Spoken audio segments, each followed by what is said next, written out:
Welcome to the Christopher Jimenez Show. This will be episode number 5.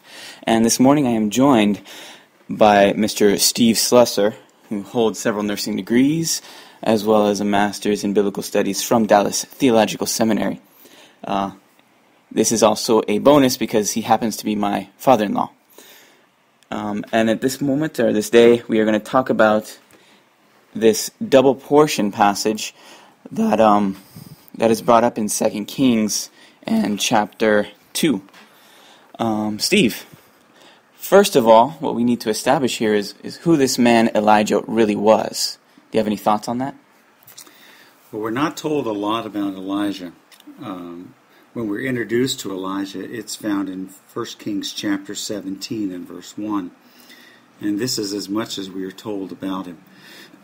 We're told that he's Elijah the Tishbite, who was of the settlers of Gilead. From that, the writer seems to think that we will know what that means. When we are not giving a lot of detail in Scripture, then the details we are expected to, from those details, know something. Now, some few thousand years later, we are not even sure where Tishbe is. There's a couple of thoughts about where Tishbe actually is, but I don't think that's really the point. The point is that that he was probably not a native there per se, as being part of the tribe that settled in that area, but instead that he was a sojourner in the land, that didn't actually own the property, so to speak. Right. So that that makes me wonder if it's possible that Elijah was a Levite. Now, the Levites didn't get an inheritance of land like the others. In Joshua chapter 14, when they're starting to look at the division of the land, they're dividing just as the Lord commanded Moses, it says over and over again.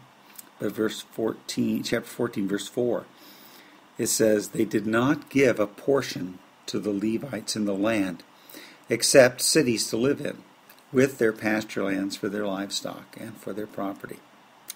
So the Levites were spread throughout all of the tribes of Israel. 6 cities of refuge are given to us, plus 42 other cities, for a total of 48 cities that were given to the Levites. So it's quite possible that Tishbe in Gilead may have been such a settlement of Levites within the tribe. Mm-hmm. And the reference back to that is Numbers 35:2, where it talks about the cities of refuge and the cities to be provided for the Levites. So we're not told explicitly, but commentators are divided over it. Some hold some fairly far out views on who Elijah is, because of the fact that we're not given details on exactly who he was or where he came from, or his lineage. We're told of David, the tribe of Judah, where we know that Saul is of the tribe of Benjamin. We're told the king Ahab. We know who Ahab's family is. So why aren't we told Elijah's family? And I think it's because it's assumed that we would know that he's a Levite. Mm-hmm. But that's just my own feeling. And if you've got if someone's got some scripture to show otherwise, then of course certainly it can be corrected. Well, moving on, assuming that perhaps he was a Levite, we would then look into the inheritance of the Levite and what exactly that would be next. Correct? Correct. And from the request, from our original request, we have a wandering prophet who doesn't have any land, and Elisha's not asking for any of his possessions. In fact, apparently The only possession he seems to have is that mantle which he places upon him. So he doesn't have an inheritance in the land to pass on to him. But the inheritance of the Levite in Numbers 18, the Lord is speaking, and he says to Aaron, "You shall have no inheritance in their land, nor any portion among them. I, the Lord, am your portion. I, the Lord, am your inheritance among the sons of Israel." And so the Levites' inheritance is indeed the Lord himself. And that is that's all that Elijah has, and that's all Elijah needs. True. And so now we wanted to discuss the inheritance of the law of the inheritance of the firstborn, because it ties into this double portion. Correct. And there are only a few instances where this is explained for us and described. The law actually comes from Deuteronomy chapter 21, verse 17.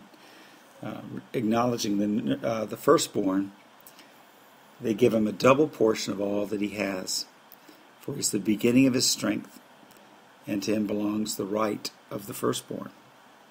Now, the right of the firstborn is not just the property, but also taking over as the head of the family, gives them a certain authority and certain position within their tribe, within their family.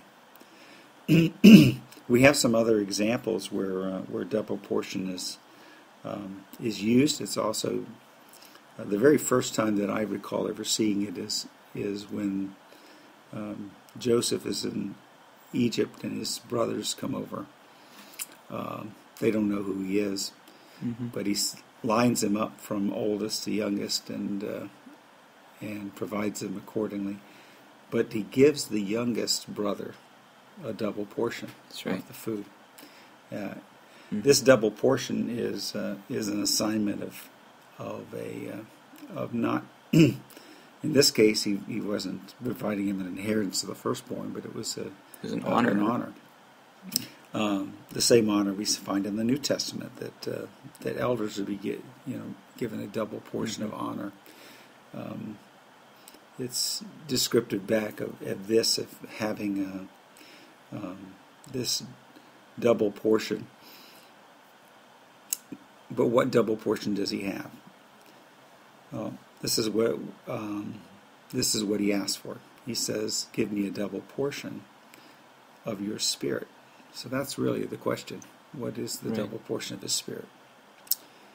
And the thoughts I have are simply this: it's the rights and responsibilities of the firstborn.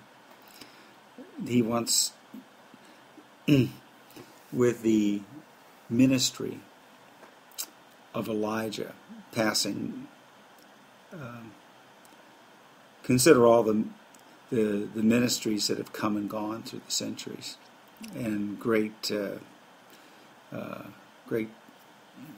teachers and Bible teachers, and who followed them. Did their sons follow after them? Sometimes they did, sometimes they didn't. Right. I mean, Billy Graham's son is now the Graham to listen to, for example. So there is a bit of a passing through there, though at one point he didn't think his son was going to follow after him. But looking back at other well-known and great preachers and teachers through the centuries who followed after them, did their children follow after their ways? And it becomes the end of the ministry.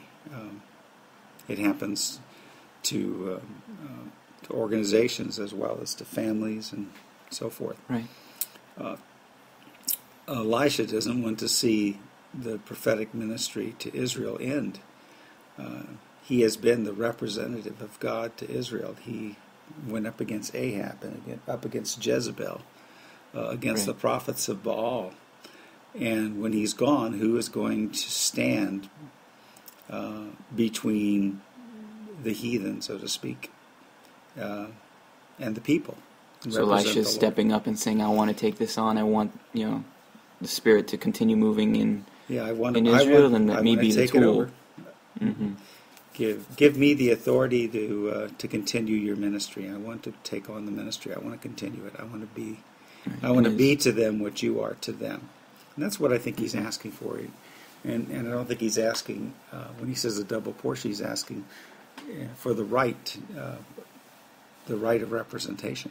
Right. And he proves it as soon as he comes down. He takes the mantle, he parts the waters, and even later on in the passage, when the boys come and call him Baldy, and he calls the bears out, and the bears come out and prove that God's with him. It's not going to stand for the disrespect. Right, and there are several portions where he does the same thing that his spiritual father did, as a sign to Israel that this is the one that God has passed. That it wasn't, and this was the important thing. And let's go back to the portion, 2 Kings, and we don't have the privilege of making some decisions that are God's decisions.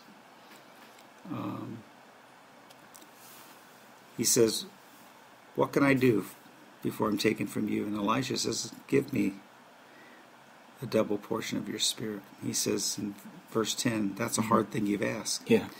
Well, why is it a hard thing? He says, because it's not his to give. The gifts and the